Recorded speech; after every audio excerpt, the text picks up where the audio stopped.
Every human being, no matter how steady they appear on the outside, carries a storm within. A storm of thoughts, doubts, fears, and unfinished conversations that never make it past the mind. You could be surrounded by people smiling, working, doing all the right things, and still feel like you're barely holding it together inside. And it's not because you're weak. It's because the world never taught you how to protect your mind. We learned how to chase goals, how to work harder, how to survive, but not how to be still, not how to let go, not how to think clearly when everything around us feels urgent, loud, and demanding. But what if the clarity you're searching for isn't something you find out there, but something you uncover within? What if peace isn't the absence of problems, but the presence of perspective? The Stoics believed that true power comes from mastering the self, especially the mind. That our thoughts, if left unchecked, become chains. But if we understand them, they become tools. And today, that's exactly what we're going to do. Clear the clutter, quiet the noise, and help you finally focus not just on what matters, but on what frees you. If you're on a path toward mental clarity, inner strength, and becoming someone unshaken by the chaos of life, consider subscribing for your true self. Because the mind you cultivate becomes the life you live. Most people walk through life believing every thought they have is true. That if it appears in their mind, it must mean something deep, something important, something real. But the truth is, your mind is not a courtroom, and your thoughts are not evidence.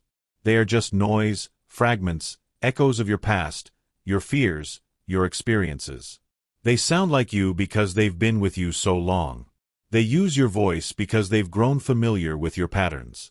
But just because a thought comes dressed in your language doesn't mean it speaks your truth. You are not the thought. You are the one listening, the observer. And once you realize that, even for a second, something powerful happens. You stop being pulled around by every passing mental storm. You stop reacting to every fear as if it were a prophecy.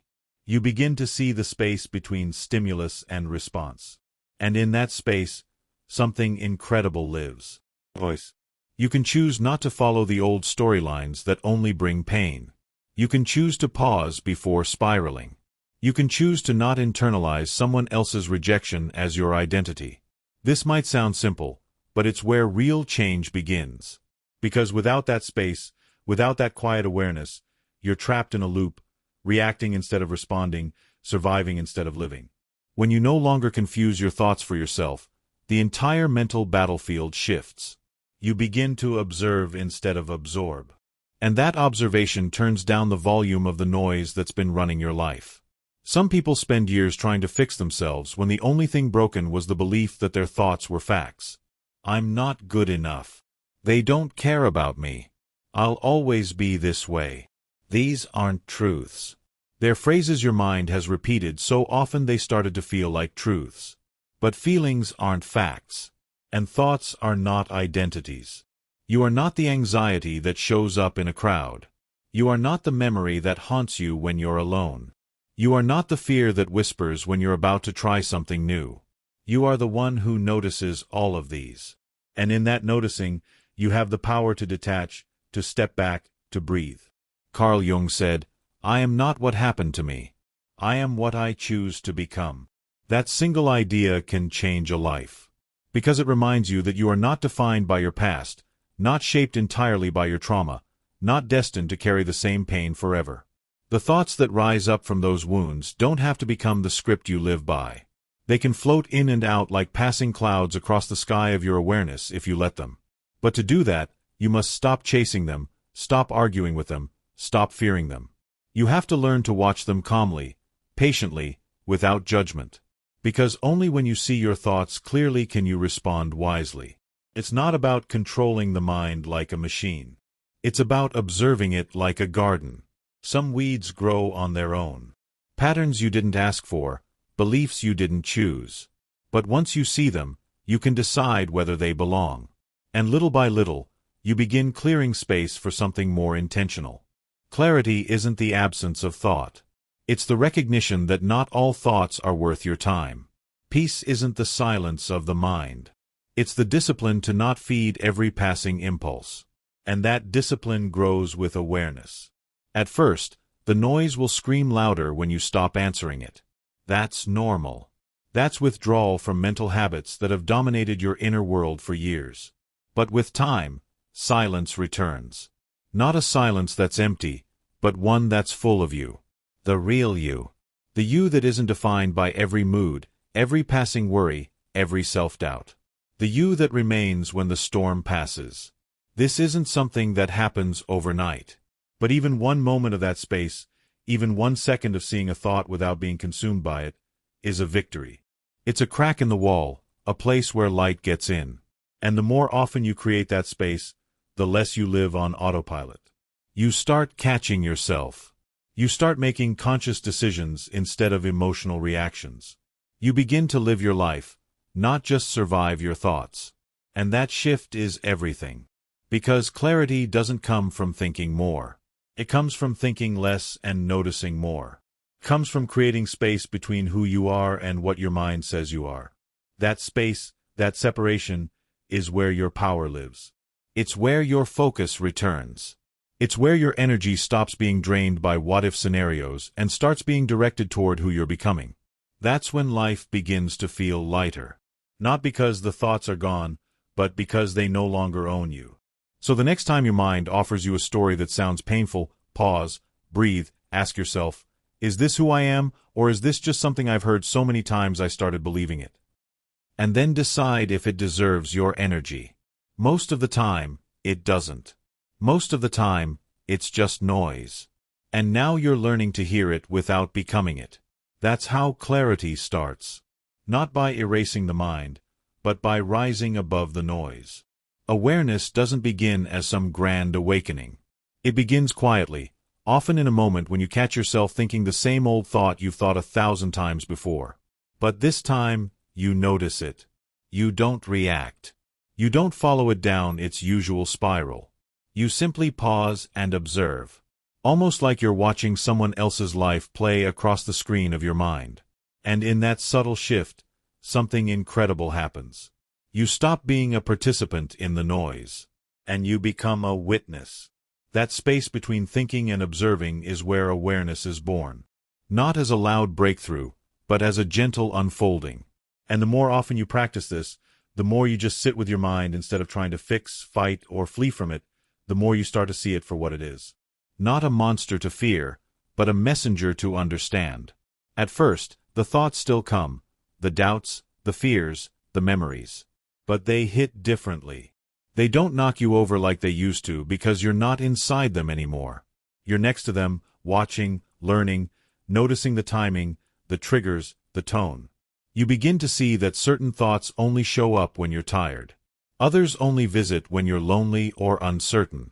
Some belong to old stories you never chose, but you've been carrying them anyway. And suddenly, you realize these aren't random. These are patterns, loops, scripts that have been playing for so long they became background noise. And now that you see them clearly, they start to lose their grip. What once felt like truth starts to feel like repetition. The thought that always tells you you're not enough. It no longer hits like a fact. It sounds like an echo. And like all echoes, it only survives if you keep shouting into the same cave. But you don't have to. You don't have to keep responding. Awareness means realizing you don't have to pick up every mental call that rings in your head. You can let it ring. You can let it pass. And in doing so, you weaken the chain that's held you in place. Still, awareness doesn't ask you to fight your thoughts. That's where many people get stuck, thinking that the goal is to silence the mind or erase the thought entirely. But the mind doesn't work like that. It's not about elimination. It's about illumination. What you bring into the light no longer has the same power over you. Because when you watch something clearly without running, without judging, you change your relationship to it. And that shift is the beginning of freedom. When you're unaware, those imagined realities feel urgent and real. Your body tenses, your breath shortens, you react. But when you're aware, you interrupt the cycle. You feel the tension and you trace it back. You question its origin. You realize that the thought you're stuck in today is just a cousin of the thought you had yesterday and the day before. And once you see the pattern, you're no longer inside it. You're standing above it. There's something empowering about realizing that you don't have to believe every thought that crosses your mind. Just because something feels familiar doesn't make it true. Just because a voice inside you says you're not healing fast enough or doing enough or being enough doesn't mean it's right. Sometimes it's just noise from an old chapter that doesn't belong in the new one. And the more you observe without reacting, the more clearly you begin to separate what's actually happening from what your mind is projecting. Takes practice, though. You won't get it right every time. Some thoughts will still pull you in. Some memories will still grab you by the throat. But even in those moments, you can step back afterward and ask, what was really going on there? That question alone, gently asked without judgment, is awareness. And with enough of those questions, the tangled knots in your mind start to loosen. You begin to recognize the storylines. Here's that fear of failure again. There's the part of me that hates silence. This is the voice that always shows up when I feel abandoned. And slowly, with presence and patience, you teach your mind a new response. Stillness. Not the forced kind, not the frozen kind, but the stillness that comes from seeing clearly, from not being dragged around by every mental impulse. Epictetus reminded us, it's not what happens to you, but how you react to it that matters. And that reaction, that space between thought and response, is what awareness gives you. It doesn't erase the pain. It doesn't promise perfect peace. But it gives you the power to choose your next move. And over time, those choices add up. They become a path, a way forward, a way out of the mental fog that once felt endless. So if you've been feeling lost in your own head, if your thoughts feel like too much, too fast, too loud, start here. Not with control, not with resistance, but with attention. Just watch. Just notice. Let your awareness do the work that effort never could. Because the mind begins to calm, not when you force it, but when you finally understand it.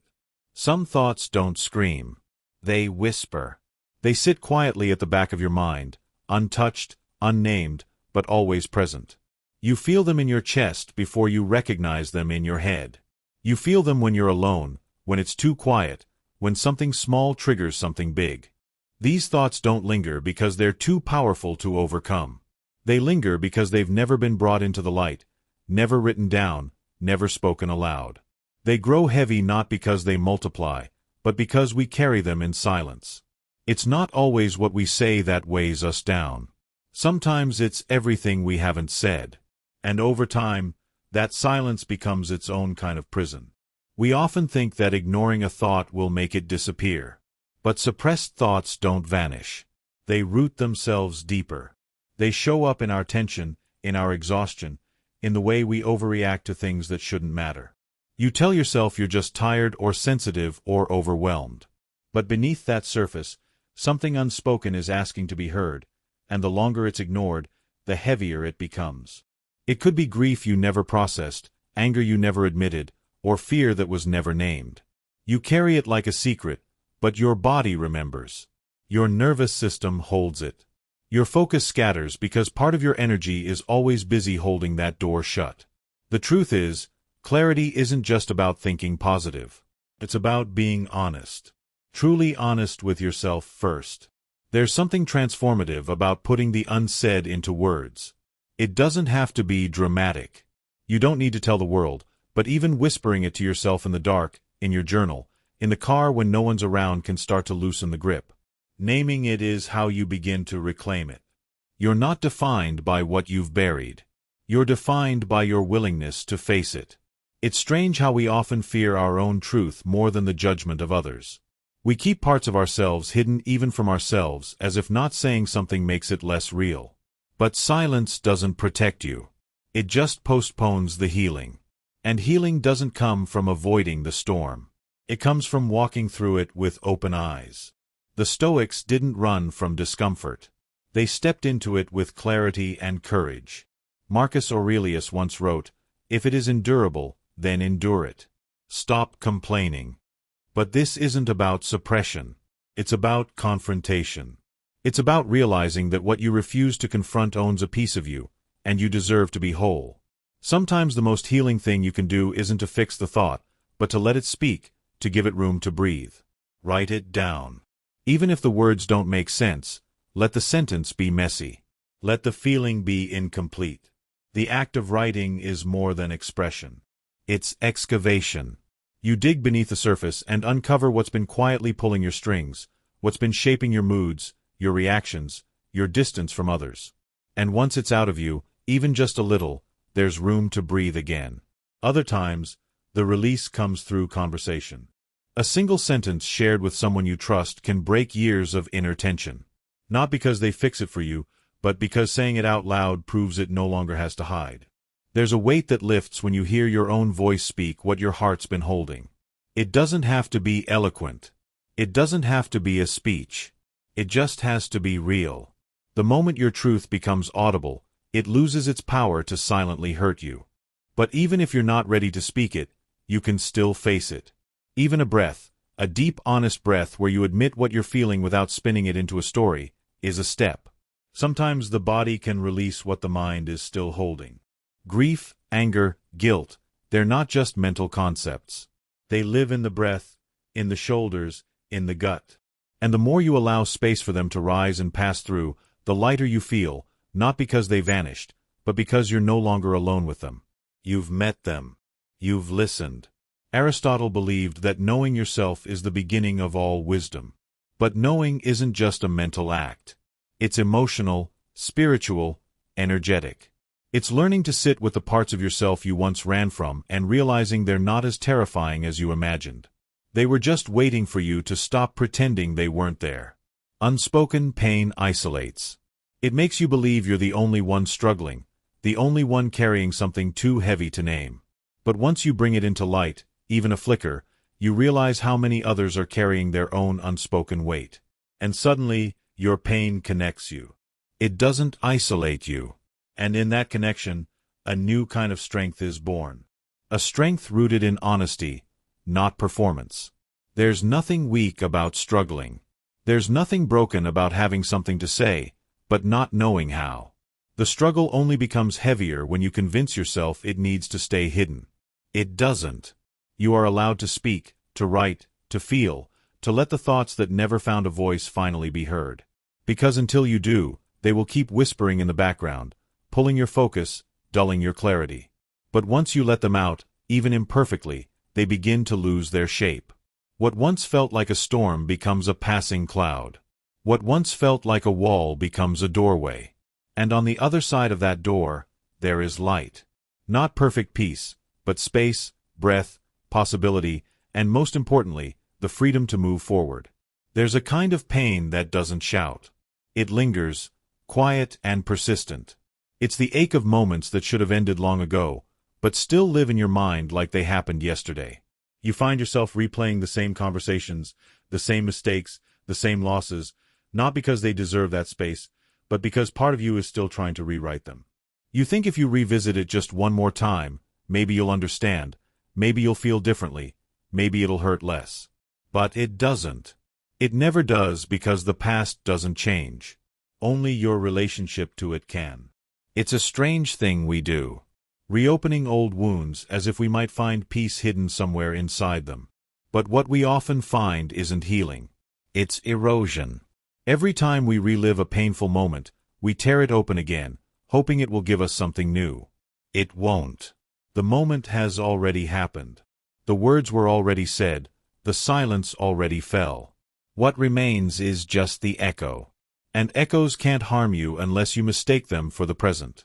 Unless you start living in response to a noise that no longer exists. You can't build focus in a mind full of ghosts. The brain, incredible as it is, can only hold so much attention at once. When you're constantly pulled back into past regrets, there's little energy left for clarity. You can't be fully present when you're emotionally anchored to something behind you. The irony is most of the things we fixate on can't be changed. And yet, they consume us. They blur the present. They make it hard to see what's right in front of us. You're not really stuck because of what happened. You're stuck because you haven't let go of what never gave you peace. Letting go doesn't mean you pretend it didn't matter. It means you stop giving it the power to define you. You stop trying to harvest new meaning from a season that already passed. You allow the wound to close, not because it wasn't deep, but because you deserve to stop bleeding. And that decision, that choice to release, is often the first real step toward mental freedom.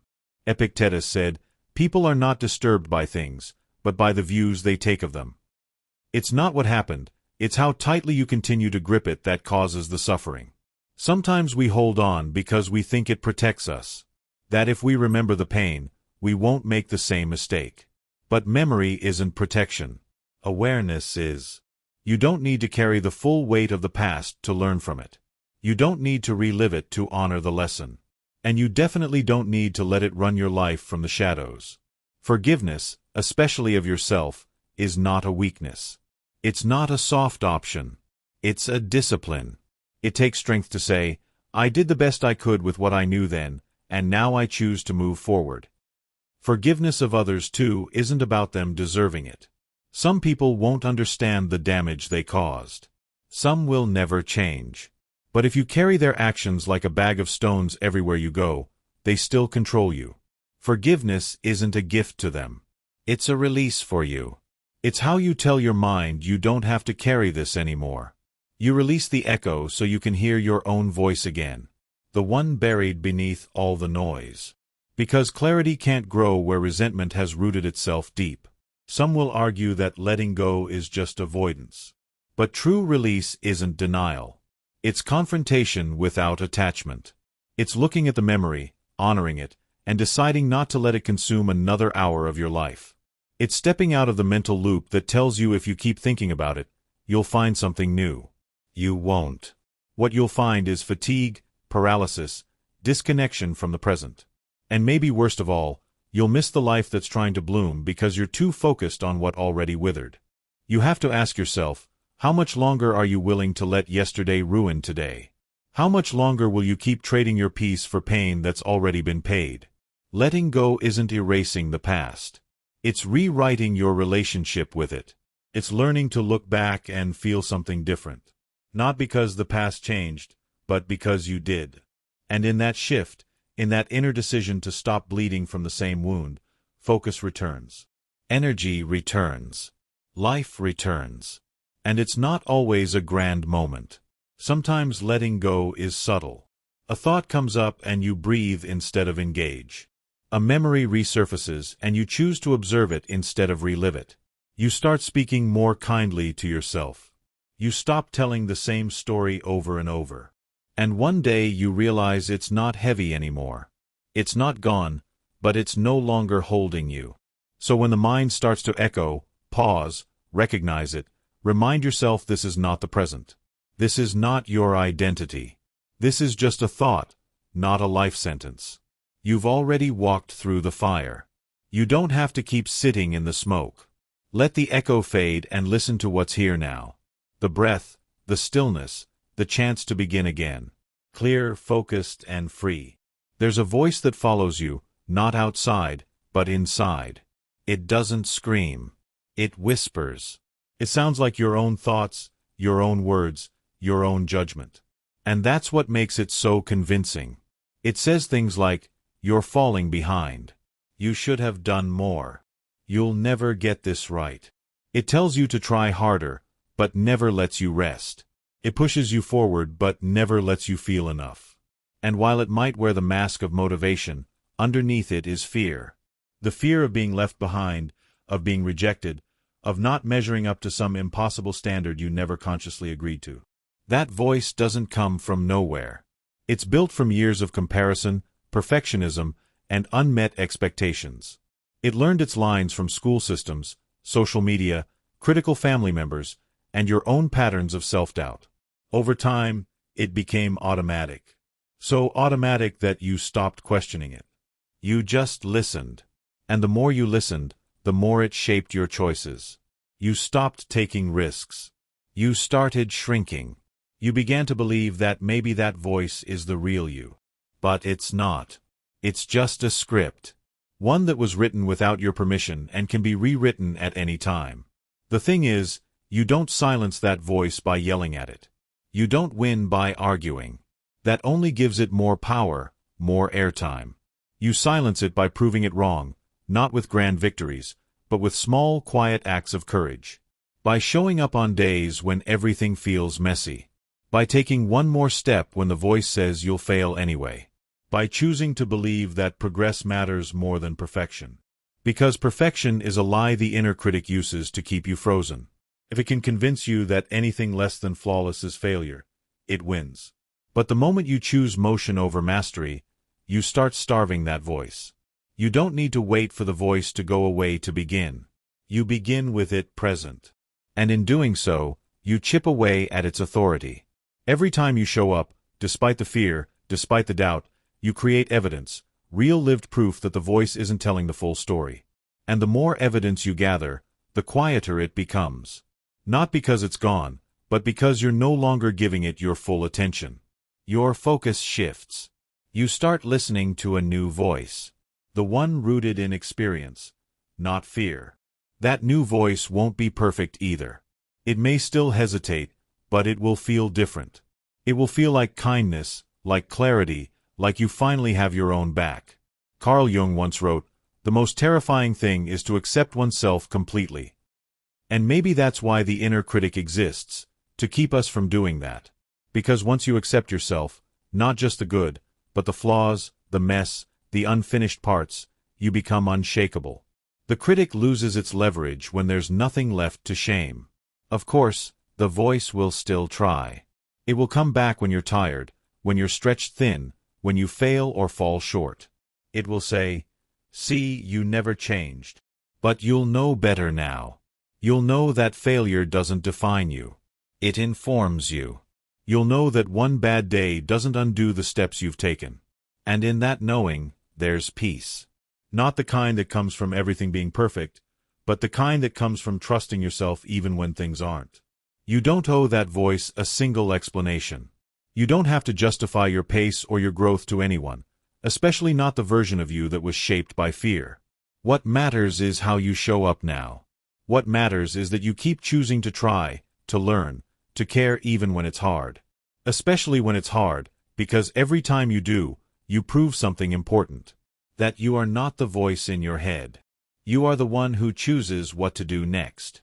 Seneca said, "We are more often frightened than hurt, and we suffer more in imagination than in reality." And that's what the inner critic does best. It builds imagined fears and dresses them up as truth. But once you see that, once you realize how much of your pain was built on stories that were never real, you begin to reclaim your power. You begin to live, not just survive. You begin to create, speak, try, and grow. Not because the voice disappeared, but because it no longer defines what you do with your day. And that's the point. Not to erase the critic, but to starve it. To stop feeding it your energy, your time, your belief. To create a life where your actions speak louder than the noise. A life where your worth isn't measured by perfection, but by presence, by effort, by intention. The voice may always be there like static in the background. But you don't have to tune in. You can choose what channel you listen to.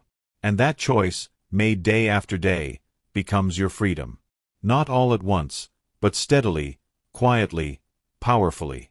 You could sit in the most peaceful place on earth, no traffic, no noise, no deadlines, no demands, and still feel like you're drowning. Because stillness has never been about silence on the outside. It's about silence on the inside. And that's much harder to find. Your surroundings could be calm, but if your mind is racing, if your thoughts are shouting over one another, if you're stuck in the loop of what if and what was, then even the quietest place becomes loud. That's the trap most people fall into. They chase external peace, believing it will calm the storm within. But peace isn't something you stumble across.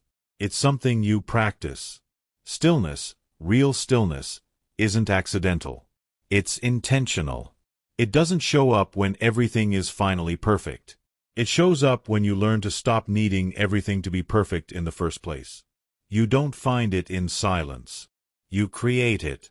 You create it by learning how to sit with yourself.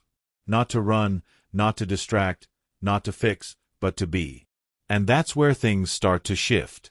Because when you stop trying to escape your mind, you finally give yourself the chance to understand it. We live in a world that glorifies movement. We've been conditioned to believe that doing more means being more.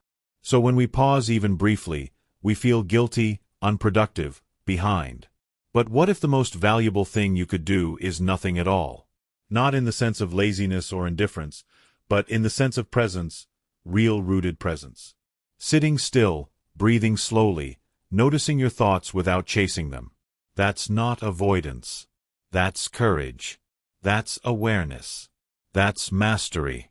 And it doesn't come easily.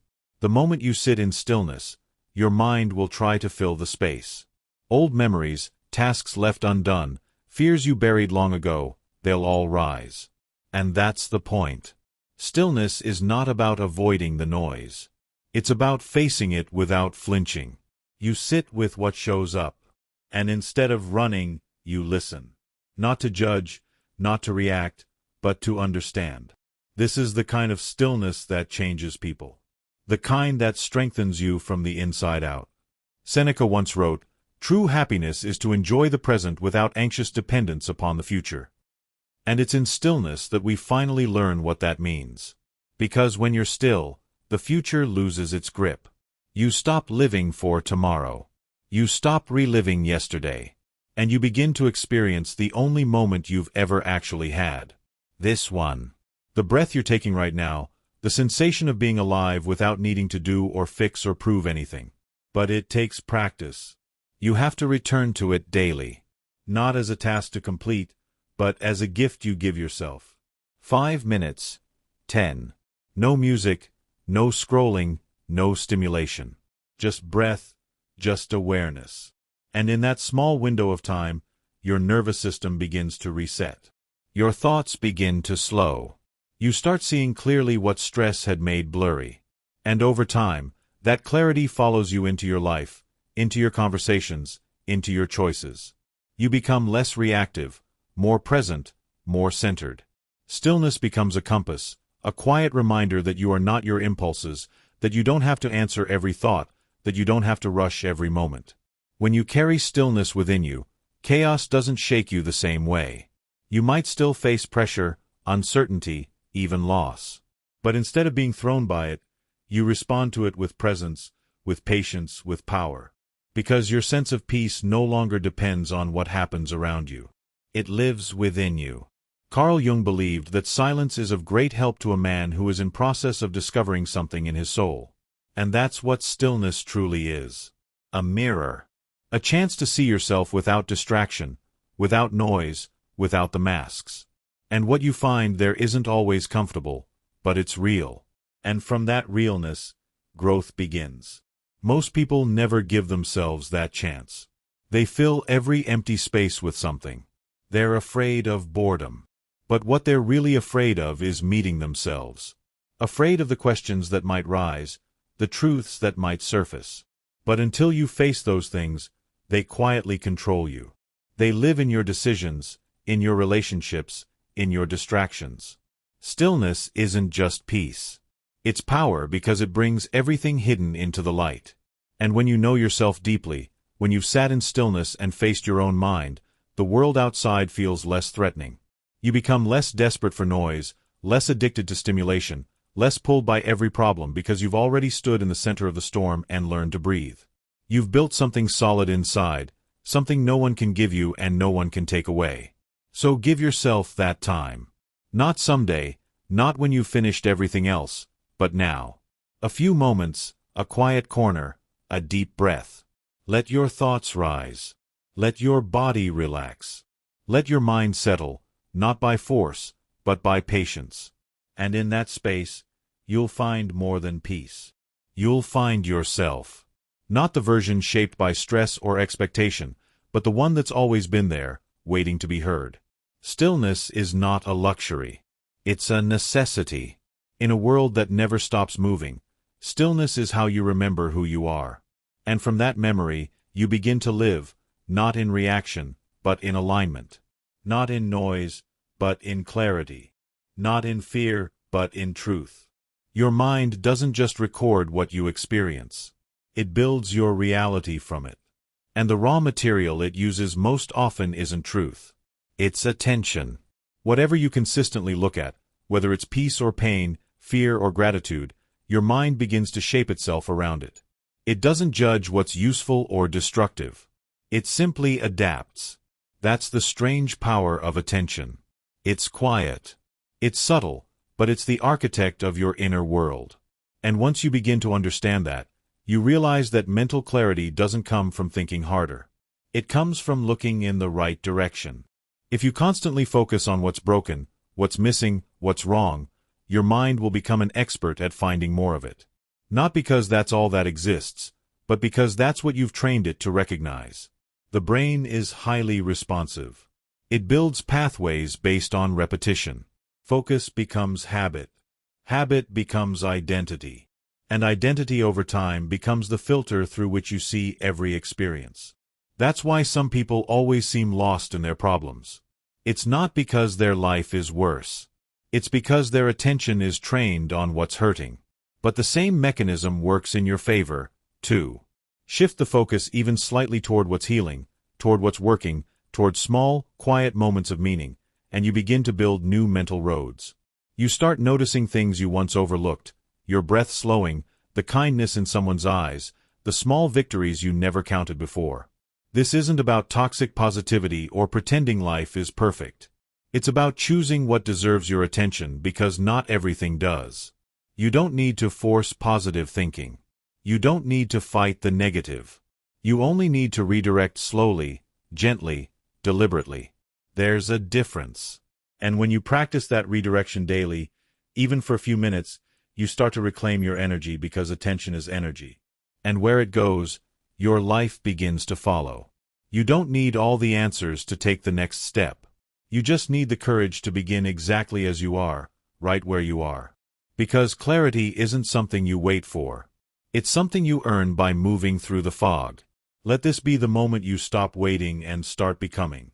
If this spoke to you, there's another video waiting right here that will take you deeper. Thank you for being here. Thank you.